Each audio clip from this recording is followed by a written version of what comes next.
It's a new day, a fresh start. You're waking up with Family Life Mornings. I knew if I waited long enough, I'd be cool again. Why's that? We're cool again. Why is that? Well, when we first got married, we bought a small house. And we thought we would, upgrade at some point. And then after a while, we were like, well, we seem to be doing pretty okay with this one. So we just stayed right where we were. And now the most popular house style in America is the ranch. Is it really? So if you have a ranch house, good for you. A lot of people are looking for them because they're cheaper, they're easier to clean, they cost less to maintain. So the ranch is very in again. Yeah, I mean, I like the ranch, but I've always been a Thousand Island guy. Yeah. Maybe that's just me. Family Life Mornings. Starting your day off with a smile. You might not be able to get it off your face for the rest of the day. Family Life. Little tiny correction to a really cute story. I don't think it's totally correct. That happened over the weekend at a hospital in Pittsburgh, West Penn Hospital, if you're familiar. But to celebrate the upcoming 80th anniversary of The Wizard of Oz, this is a cute baby story. They dressed up some babies as Wizard of Oz characters, and they thought that's kind of cute, just the little ones up, and little Dorothy a little bit. But I kind of I don't think that's totally accurate. Don't they do this at every hospital? Because every hospital you see babies, and they're all munchkins, aren't they? I mean really, like that. They're every single one of them. Itty bitty little munchkins. So cute. While you make the bed, we make your day a little brighter. Family Life Mornings. A 91-year-old World War II veteran sat down to eat all by himself in a restaurant, and a young man, Dylan, came to get his order. And he dropped down on one knee, so he was eye to eye with the man so he could better hear him. Sure. And the vet apologized for not hearing too well himself, and he said it was due to injuries he suffered during the war. Well, Dylan patiently listened to the guy, giving him his full attention. And again, the man apologized for taking up so much of Dylan's time, saying, "I'm alone and don't often have anyone else to talk to." Well, when Dylan came back with the vet's food, he told the man he was on break now and asked him if he could sit down and join him while he ate. And a lot of the other patrons in the restaurant saw what was going on, and they were smiling. Two of them came over and pulled Dylan aside and said, "Hey, I want to pay for his tab." And Dylan said, "Well, it's already taken care of." So a lot of people aware of what was going on. And what really impresses me about Dylan, give him kudos, because here's a young guy who let a vet just know how valuable he really was by giving him his undivided attention. Well, you could start your day without Steve, Terese, and Randy, but why would you want to? We're Family Life, a friend you can turn to. I know it's not winter yet, but it is coming, and we don't like talking and thinking about the cold weather, but there are some good things about it. The cold weather is great for killing off mosquitoes. Hallelujah! And the celebration begins. However, I have bad news. Uh-oh. The pesky insect has adapted to these colder temperatures, Boo! Especially in northern states like New York and Pennsylvania. When these mosquitoes sense rough conditions coming, like long nights with cold temperatures like winter, they are now capable of laying eggs that go into dormancy. And they stay that way until the warmer days return. Then the eggs wake up from their dormancy, and then they hatch as normal. So one researcher said it's almost like these mosquitoes, they're time capsules for them. They just stay there until someone opens them. And in this particular case, the someone is the something, the warmer nights. So we're going to have more mosquitoes because they have adapted. Ooh, I have to work on my sound effect for the winter mosquito. It's going to be bzz, brr, bzz, brr, bzz, brr, bzz, brr, bzz. It's Steve, Terese, and Randy on Family Life, a friend you can turn to. Have you ever gotten one of those emails that's like, there's an African prince that might be related to you? Yes. $4 billion. You just have to send us $50. This is not like that. Okay, you may actually have a sister in South Sudan. Okay, so hear this. Abuk is her name, and she had her house destroyed in a fire. No way to rebuild it, nowhere to turn, no money to fix it. This church in her area stepped up. They just came and rebuilt her house just because they wanted to show love, God's love. That's what it took. Abuk turned to Christ. She surrendered her life to him. And so now you have a sister in Christ in South Sudan. But it got me thinking about how our churches serve. Yeah, we serve people inside the walls. But if we don't get out and serve people outside the walls with God's love, we're just not going to have more brothers and sisters, are we? Thanks for choosing to start the day with us. Family Life Mornings. We told our chef, Nick Finlayson, we wanted to eat cookies for breakfast, and he brought us... breakfast cookies. Oh, boy, that's appropriate. Yeah, two words you usually don't associate with each other is breakfast and cookies. Right. Unless you have one of those cereal things. But, yeah, this is something a little bit different. You could really have this at any time, and we actually tried these out here, and we did the photo shoot and all that stuff. And they actually said this would make a great post-workout snack. You know, after you work out, you get all the healthy stuff in there. I don't know about that, but, you know, this would be a great thing if, you know, you're running out the door, you grab a banana and some yogurt and one of these guys, you're ready to go. These things are solid, too. I'm impressed with how heavy they are. Yeah. Well, you shouldn't have had it yet because, Randy, we needed to do our typical, and Terese can lead us in this. All right. What was it? 30 push-ups we normally do? What? 30 push-ups, 50 sit-ups. Okay. And the sprint around the building. All Because right. Nick said we needed to do the workout. Here we go. Before. This would be a post-workout cookie. Yes. Or pre-workout. How about that? Okay. That'll be fine. We'll do the workout. How about both? Later. Yeah. Yeah. So a preparation time for this? This is really nothing. I mean, it's actually a no-bake cookie. So you're taking peanut butter and vanilla and some honey and melting that down. And then you add in oats.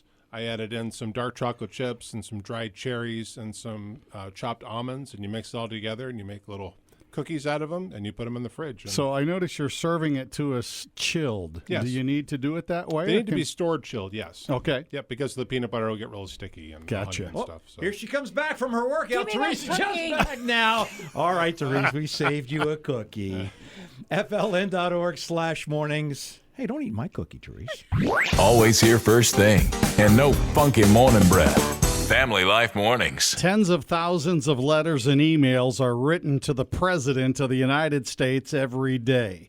Fiona Reeves is the Director of Presidential Correspondence at the White House, and she has 45 staffers, 35 interns, and 300 rotating volunteers who read them all. Wow. Every single one of them. Now, during his 8 years in office, Barack Obama specifically requested to receive 10 letters to read every night. And here's what happens before they get to the president.